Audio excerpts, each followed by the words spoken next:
Thank you. Thank you. Thanks a lot. Thank you very much. I was 21 years old when I first heard Ginny Apuzzo speak. It was 1979, and I think it probably was Boston. And from the minute I heard her, I was smitten. Women did not claim their political power, their space in the mainstream world as out lesbians, their intellect and their humor as boldly as Ginny did and still does. She said things persuasively and eloquently. She was tough and strong and yet completely warm and accessible. Over the past 3 decades, I've learned so much from you, Ginny. It's a real honor to have you make this presentation. Thank you.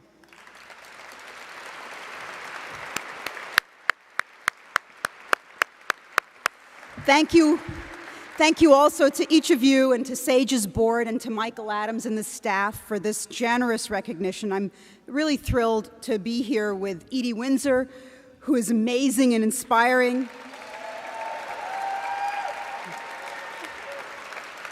And I'm deeply, deeply touched to receive an award named after Ken Dawson, another early leader in the LGBT movement that I was lucky enough to work with and to learn from. Ken was a kind and gentle man. I don't think I ever saw him raise his voice or be really snarky about anybody, which is a real achievement in the context of the New York movement in the 1980s. I'm also delighted to receive a SAGE Award a year after my partner in life, 23 years, Kate Clinton, got one. You know, I always say there was definitely something good I did in my previous life that led me to meet Kate in this one. And yes, she's as wonderful at home as she is as a writer and a comic. Thank you, Kate, always for your love and your constant creative inspiration. Any recognition I ever get in key measure belongs to you as well.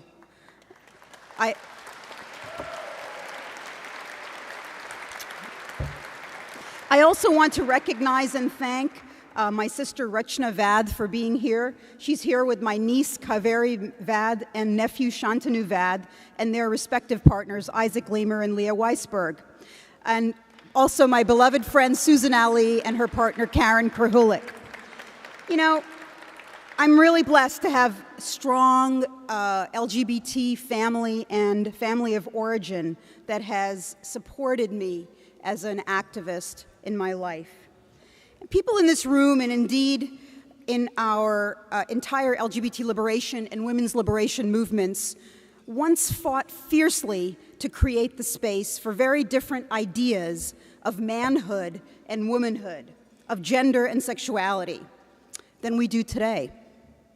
It was not only a fight to allow space for transgender existence, although I believe that was and remains a critical part of our work.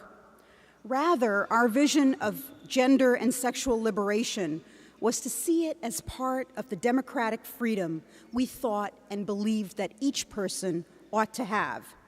We fought for freedom in the way that Walt Whitman wrote about it, the freedom to treat each other as comrades, equals, friends.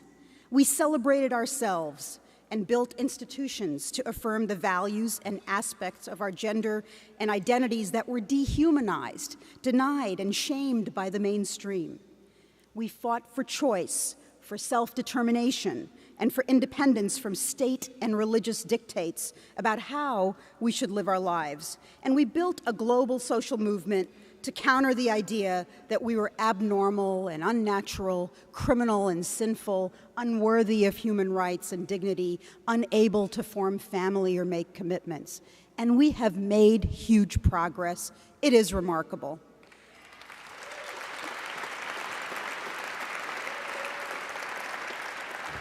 Yet,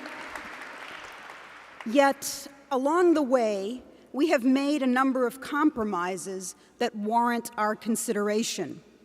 We separated ourselves from feminism to the impoverishment of the gay and lesbian liberation movement. The patriarchy, a dated word that remains relevant, remains strong and thriving. Look at the condition of women and men. Women still earn 30% less than men in America, still are underrepresented at all political and economic tables. Women in the US and around the world still experience enormous incidences of violence and brutality. And femaleness is still denigrated and hated in many parts of the world.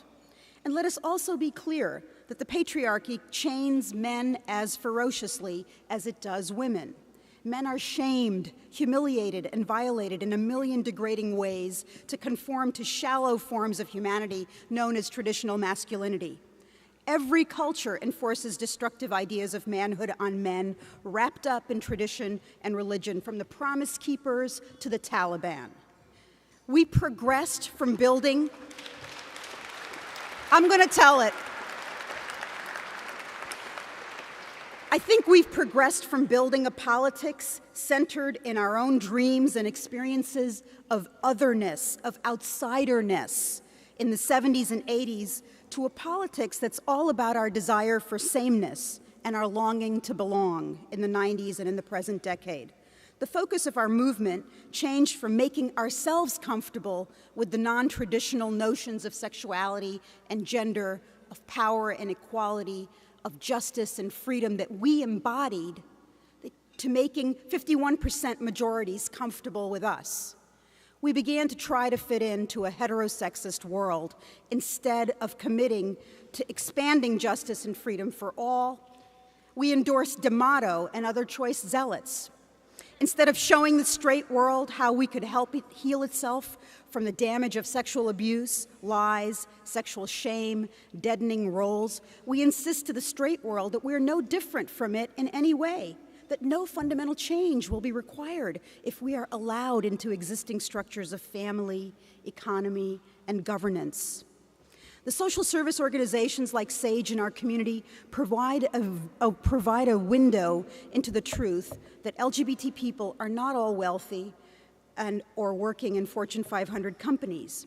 Yet we have gone from being a movement deeply concerned with the internal inequalities in our own communities that privilege some and prevent others from realizing full freedom, to being a movement that is almost entirely represented publicly by people who argue that when we win marriage and military admission, when we win ENDA, we will have won.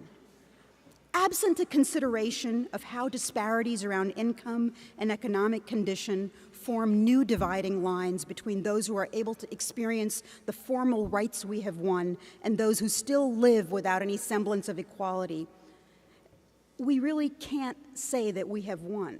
What is the experience of homophobia of the LGBT person who has no health insurance, or who cannot choose their health care provider, or who cannot send their kids to private schools, or who cannot supplement their SSI with private dollars for the home health care aid? We've neglected to build relationships of depth and meaning with our allies and communities of color, and we've under-resourced the parts of our communities that are people of color. Indeed, only 2 of the heads of more than 40 national LGBT organizations today are people of color, and one of those organizations represents people of color. We've come so far and compromised so far in the name of a gay and lesbian movement that we have groups inviting misogynists and racists like Ann Coulter to pro-marriage fundraisers. We have groups in the name of LGBT rights targeting champions of human rights like Barney Frank and Nancy Pelosi, while endorsing idiots like John McCain and Meg Whitman. We have come so far.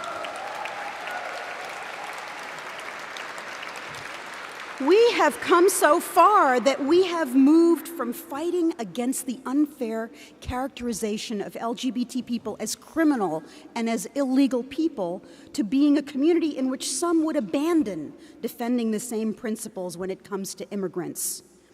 As one of the people in this room who fought very, very hard in a wide range of social movements to bring ideas of justice and equality, of human rights and human needs as far as we have to this point, as someone like many of you who intends to keep on fighting, I want to say to you that these deviations, these silences, these moments in which core values of justice have been sacrificed for pragmatism or opportunism do not sit well with me. I am not a member of any LGBT movement that narrows its focus away from ending sexism, racism, and economic injustice.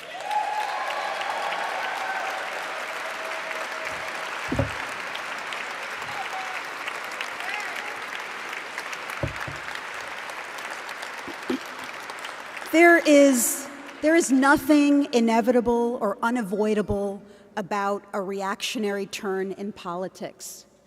Fascism often comes about quite legally and with the consent of majorities. I hope that the LGBT movement, with our friends and families, organizes firmly against the right in all its forms. I hope that we organize from the perspective that we stand against traditions of all kinds, that we have been outsiders to family, government, and the economy, and that the price of admission in the world should not be the erasure of our experience of exclusion, the erasure of differences, much less the abandonment of our imagination for a truly different social order. As Walt Whitman wrote in the Calamus poems, in Leaves of Grass, Calamus 34, I dreamed in a dream, I saw a city invincible to the attacks of the whole of the rest of the earth. I dreamed that was the new city of friends. Nothing was greater there than the quality of robust love. It led the rest. It was seen every hour in the actions of the men of that city and in their looks and words. The success of the LGBT liberation movement lies in our never losing our freedom to dream different solutions to the dilemmas facing our world. It lies in our radical compassion and the effective deployment of our power to build a new and more egalitarian city of friends. Thank you very, very much.